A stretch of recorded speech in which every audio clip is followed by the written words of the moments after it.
Alrighty guys, welcome back to Next Level Games Danong. I'm here again with Christopher Cheong, and what did you do today, mate? Bro, came top 4 with Nekroz. Bringing back 2015, bro. Wait, what? What'd you say? Was that Nekroz, bro. Nekroz. Didn't hear wrong, it's Nekroz. Spicing things up a little bit. Regional season is technically over until Nationals and Oceanics this year, so trying something fun. Thought I brought back Nekroz. So. Sweet, let's get into the list. Let's have some fun. Alright, so because this is the Nekroz list, gotta play the 6 juice, always faithful, searches you. What's the difference between them? One searches ritual monster and spell, one just searches ritual monster. So this whole deck is all about consistency cards and searching, so you just want to play everything that searches. That's why the deck's so good. 2 Dance Princess this time. Dance Princess is actually one of your main recycle engine cards, because you run out of cards pretty quickly when you banish them to search for your ritual spells. So you need to find a way to get to this to recycle your Unicorn or Brainiac, because sadly it's only at 1.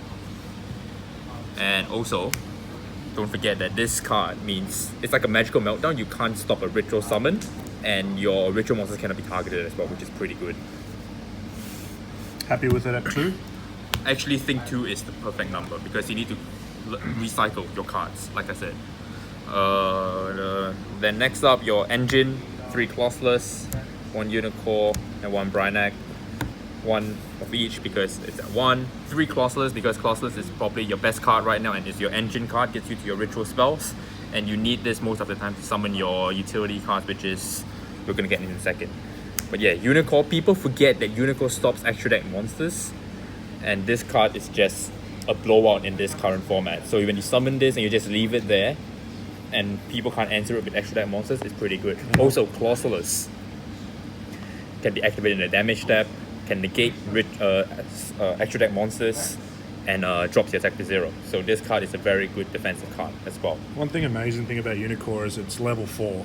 It's level 4. It's probably one of the best. You can do rank 4 plays with it.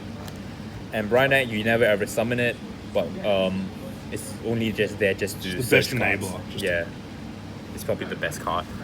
But that's the engine of the Nekroz. And then the utility cards would be 3 Valk and 2 Trish.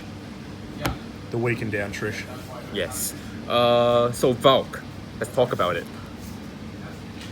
Nekroz likes to have an open field, because when you summon Valkyries, you want to use its effect to draw into your hand traps, basically. And him itself is a hand trap where he just negates the attack and the battle phase. So that's pretty nifty. And also gets you card advantage, because you can just tribute 2 monsters and then draw cards. And you can also tribute Dance Princess, and Dance Princess will add back your banished Unicorn or your banished Brainiac.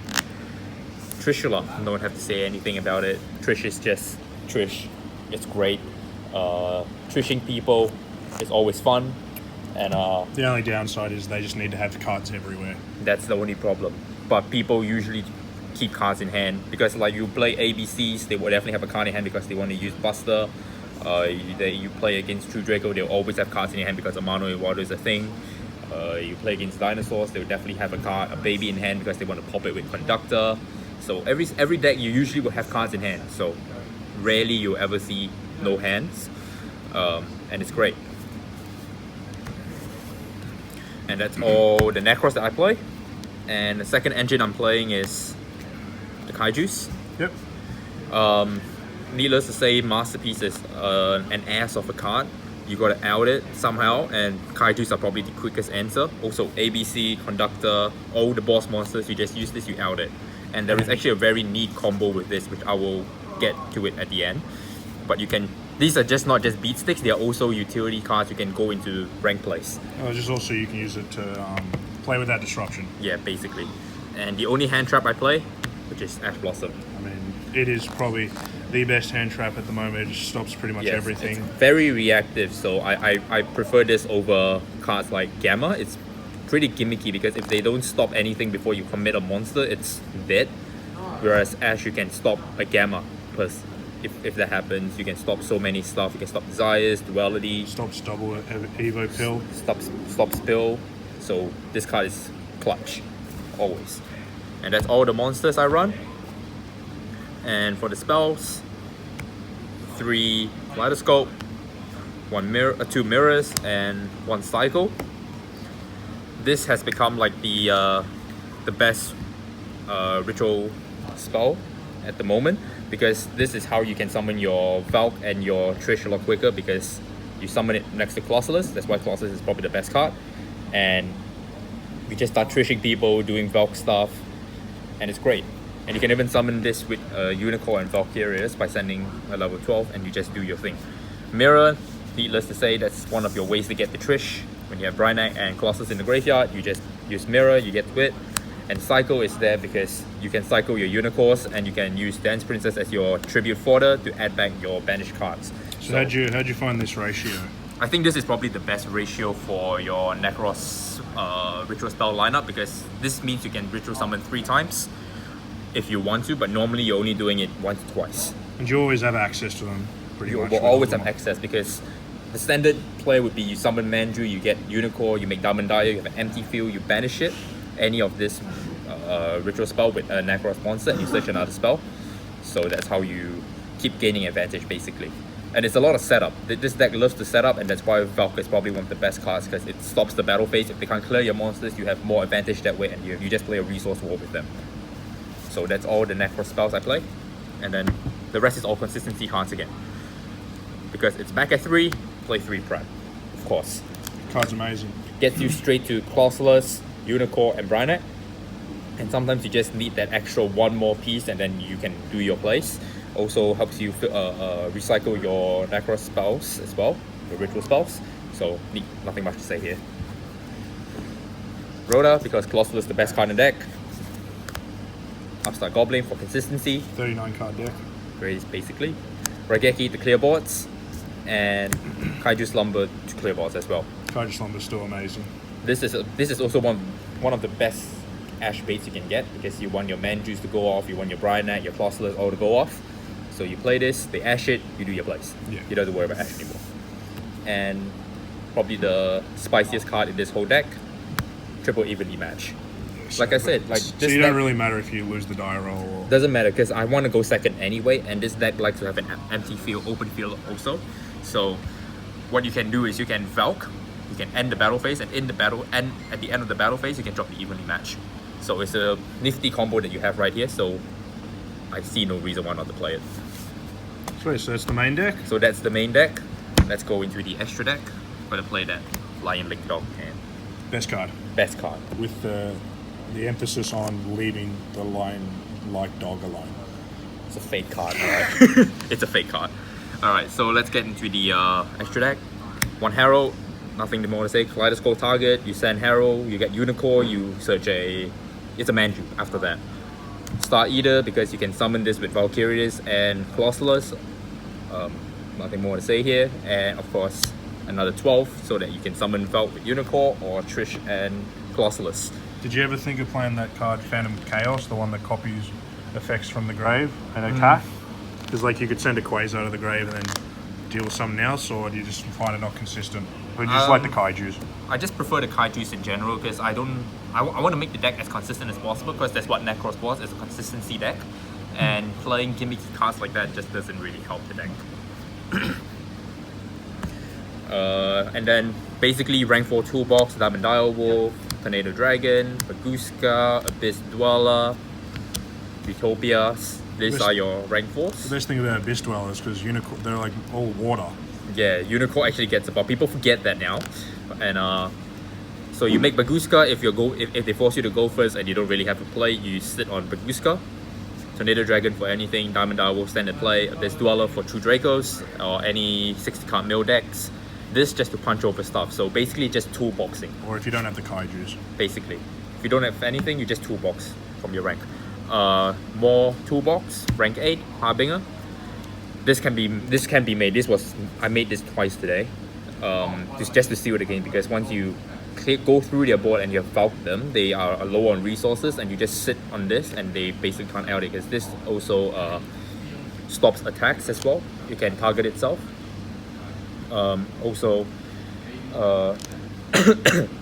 it's also one of the best rank 8s you can think I can think about playing. I did contemplate playing Valgrad, but Valgrad is not as good as sitting as This Harbinger. stops spells and it's got 3k attack. Basically, yeah. So because spells are so prevalent right now with Metal Forge 2 Draco, with Pendulum, this card just stops it. And then after Blasphemia and Calamities, because I can make these, which I will go through it in a second afterwards. So this is a second Trish in the same turn, and then Calamities is if you need to stall. Basically a better Babushka. Basically, you just want to guarantee a win. Like, you want to save sometimes you want to save Valk, and if you can get the Calamities, you want to use Calamities, because they can't attack anyway. And then, just for the last 3 cards were link cards. I can't really think of what else to put, except for Mr. Boy, which is a must, because the whole deck's water. And you can link into Mr. Boy, and you can make Valk really big, because it all gains 500. You can make Trish pretty big. You can make Costless actually a beat stick. And you get water monsters back to your hand when it goes to the bin. Basically, you can just add Valk back and Valk people. You can add Bryanak, which is great. The Clock Taker, because I thought if I can put it's basically a second Mr. Boy if it goes. yeah, if if I put Valk under it and I can't clear a monster, I can just drop its attack, clear it, then link into Deco Talker, basically. Still one of the best link 3s at the moment. Probably one of the best link 3s. Never made it. Don't know what I want to put for it, so I'm just going to keep it there until I find something better. Yeah. So that's the extra deck. So that's the extra deck. Lastly, side deck. Gammas. Yeah. Moving forward, I probably won't play it. I think it's bad. I probably play Epsilon over Gamma, because D-Barrier is an ass of a card to play against this deck. Like, Because D-Barrier still stays a ritual. I mean, you can evenly match them. They chain D-Barrier. You can't ritual summon. You have to pray. You have to Valk them, and that's a waste of resource. So you wish you had Epsilon in that situation. Yeah, I think Epsilon is probably better, and maybe I'll cut the decode for an Omega if I can do it. But yeah, probably definitely cutting the Gammas. MVP of my side deck, Denko Seka. Denko Wrecker. So I heard something. I watched you beat True Draco with this card. Yeah, my idea was I side this in because if I go first, I can just drop this card. If they can't set cards, they can't tribute summon, was my idea. If they go second and they have a bunch set, you drop this, it forces them to use their Solemns. Or if they don't use it, they're stuck with a Majesty Maiden that doesn't do anything, because Masterpiece can't be summoned that turn, and then you probably just Trish that Masterpiece they just added anyway. So Denko Seka, very good card, very good card. Triple Forbidden Chalice, because Macabre is a thing, and if you cannot Valk in this deck, you basically have lost. So the idea was to side these in against True Draco, not True Dracos, Invoked, because Macabre is it's a good boss monster. So Chalice is basically for also Conductor, basically.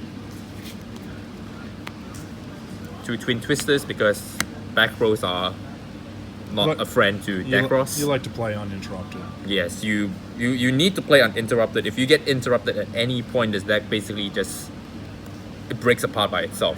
So you need to try and bait all the stuff you need to bait, and then play around all the resources. I mean, this is the state of the game, basically. So Twin Twisters is in.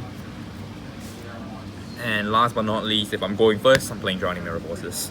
Yeah, because you're always Valking your field away and you're always left with no monsters. I'm always an empty field, basically. So your turn 1 play, you basically want to end on a Valk to draw more cards to draw into your Ash or your Valk, and then you want to set this and pass turn. And if they normally don't see Nekroz setting cards, so they'll probably play very slowly anyway. But if they try to go ham and they don't clear this is a blowout. So that was the idea behind it. Oh sweet, so that's the whole deck? That's the whole deck. So I'll just go through that quick combo I was talking about. Yeah, let's go over a quick combo. Yep. So basically, you can start off with any one of these combinations. Like you can start with this, and this. So like if you have this hand and you're going second, which is a high chance you'll probably draw these, right? You can Kaiju Slumber them, give them the 8, and then you give yourself the 9. The 9, yeah. Right? You summon the Manju, you do your regular play. You get into your Trish, which is here. You Trish them. So they have all been Trished. And by playing Kaiju Slumber, it guarantees them to at least have one card on their field, which is the Kaiju. Yeah, basically. So that was the idea. You trish them, you do your trish play, you attack for 7/4, and then you overlay these two. And then you make another trish. And then you trish them again, and then basically by that point, game should be over because you still have 3 more cards in your hand which you haven't used, and then you have next turn play. Or if you can't do anything, you can also go into this one of the two. Also with the same combo, if you can also give yourself the A and give them whatever. Let's say this is the level 7 because I want to make this nice and short. You can summon Valk, the Clothless, do your regular plays, and then make Harbinger here. And they have to go through this plus this, basically, which is not easy to do. It's really good against 60 cards. Yeah. They have to play around so much just so your Nekroz isn't interrupted. Yeah, because they can attempt to attack Clothless, and you can go, or Manju basic for that matter, and you just activate this effect to attack this, and then the damage step use this to drop their monster down, if it's an extra deck monster, and they take 3k to the face, which is basically game ending, which is pretty nuts. So yeah, sweet. That's the whole deck. Do you have any shout outs? Anyone inspire you for this deck, or because a lot of people might have forgotten about this deck. We went through the horror of this deck, but I'm bringing back the horror. Like I've gone undefeated at General Games. Shout out to General Games Frankston for sponsoring me. I went undefeated there in a 36-man locals on a Saturday last week, and they were not ready for this card basically because it felt too good. Do you reckon sure it'll come back? I forgot about the card. Like I really don't care whether it comes back anymore. I mean, if it comes back, this deck's buffed definitely, but like you really don't need it. If you play right and you play smart, like that's what every rogue deck is, right? If you have to play very meticulously, and if you do one wrong misplay, the deck just crumbles. Well, the one card that won't come back is the Jin. I really want the Jin to come back, to be honest, but it's I not feel coming like back. No, because then I think the Jin would just be too much. Yeah. Because you just sit on Colossus and your opponent can't do anything. Yes, that's it basically. But like the deck's still functional. It's still functional. It's just not as consistent. Even though it's a consistent deck, like it's ironic, but it happens because it's been nerfed. I'm just hoping that like at least Brio, give us back Brio to 2, you know, and then the deck will be a whole lot more consistent. Oh, that's awesome. Yeah. Oh, well, thanks Chris for another awesome spicy deck profile. Shout out to NLG before I forget. Next Level Games Dandenong. Shout out to General Games Frankfurt, and shout out to Edris Alba, aka Steven Singh, who is the cameraman always. The regular cameraman. I'm consistent as always. Take care, guys. See you for the next deck profile.